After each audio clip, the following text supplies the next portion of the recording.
وأنا كلها الدولدين أشاعر وأنا كلها ولشين عشت ما تيدميان طيب الرئيسي وأنا بالله هدي أدولشين عشان ويسان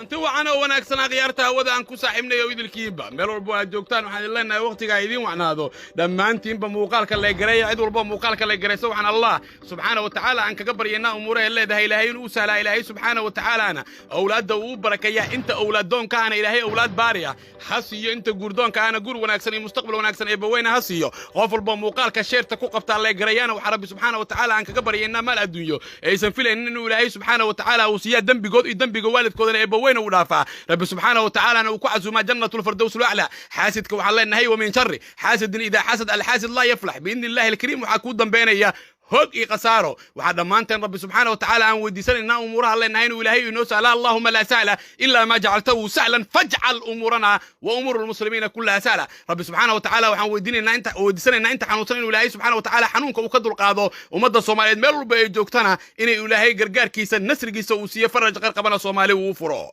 دقال يحنذا دقدقاق على الشباب أيها توقتي أو توقشا كود لميل فقاراء دقانا كترسان جبوينكا أفر غفوضو قاركود كم إدايين سراكيل كترسان دقال يحنذا على الشباب كدي مركي لقوسو إيدايي بساسنمو وكو أدنين إلا شقينيين دولة مريكان كدولة فدرال كي سوماليا إيسيدو كلا دولة كينيا وحانا حكم كاسير الدي محكمة إسلامي جي دقانا جبوينكا أيضا نافرتان قفوض على الشباب إيكو توقتين ميل فقاراء وحنا أفرت قفوض لبكا ميدايي هايين أوديال دقا ومتكود وجرو كونتر إيد دبسانو halka midka kalena uu jiro konton iyo kow sano kana mid aha culimada waaweyn ee deegaanka Saako ee gobolada Jubbooyinka waxaana la sheegay inuu macallin iyo sidoo kale waa macallin dugsi Qur'aan ah imaam masaajid iyo wadaad aqriyo tafsiirka Qur'aanka Kariimka uu ahaa wadaadka jira waa mid kamid ah wadaadada lagu dilay deegaanada Jubbooyinka oo maxkamadda al-shabaab ay ku eedeeyeen inuu ka tirsanaa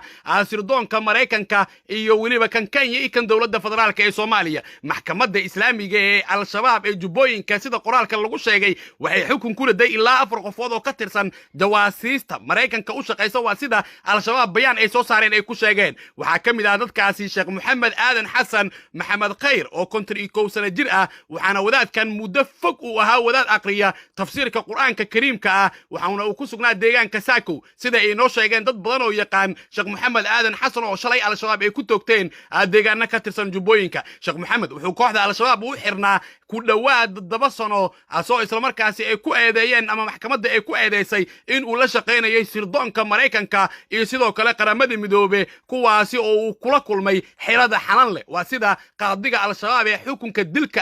ah shalay fuliyay uu ku eedeeyay Sheekh Maxamed Aadan Xasan Sheekh Maxamed oo kamid ah culimada Jubbooyinka sida weyn laga yaqaan eheladiisa waxay sheegayaan inuu san ka tirsaneen sirdoonka Mareykanka laakiin al-shabaab shalay way toogteen waxaana loo toogtay inuu ahaa jaajuus u shaqeynayay Mareykanka waa sida maxkamadda al-shabaab ee ku eedeysay Umar Faarax Dhaqane oo 27 sano jir ah kana tirsanaa saraakiisha al-shabaab ayaa la sheegay asigana in uu la shaqeynayay oo si hoose uu la shaqeynayay NISA iyo waliba dawladda Mareykanka waa NISA oo ay taageerto dawladda Mareykanka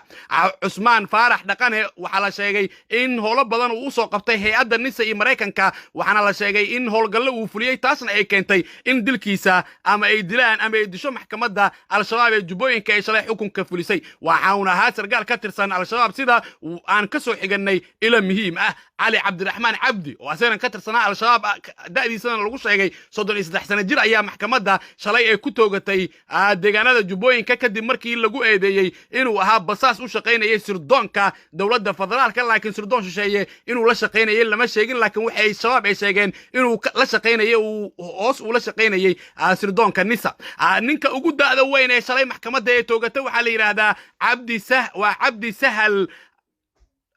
عبدي حريق وحنا داديسا lagu sheegay 57 sano jir wuxuuna ku sugnaa waligiis deegaanada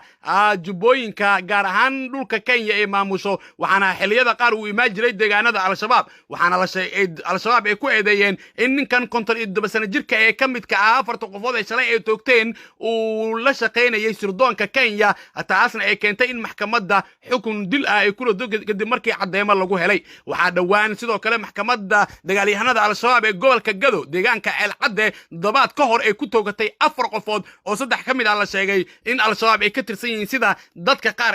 waa dad xoogaal ah ee inoo sheegeen waxaana 4taasi qofood dhankooda lagu eedeeyay in ay la shaqaynayeen sirdoonka Mareykanka kan Ingiriiska iyo waliba sirdoonka Kenya iyo kan dawladda federaalka waxaana 4taasi qofood al-shabaab ay ku toogteen dabaad ka hor ceelcadde waana 8 qofood muddo dabaadii gudahooda ah oo falal jawaasiisnimo ay ku eedeeyaan dagaalyahanada al-shabaab inay ku toogtaan meel fagaara ah waxaana toogashada ka soo qayb galay boqolaal ka mid ah dadka deegaanka oo daawanayay xilliga raggan la tooganayay al-shabaab ayaa duqeymo culus waxay kala kulmayaan dawladda Mareykanka dad badan oo Soomaaliyeed oo arrimaha ammaanka wax badan ka yaqaanana waxay sheegayaan in dad badan oo ku dhex jira al-shabaab ay yihiin kuwa u shaqeeya shisheeyaha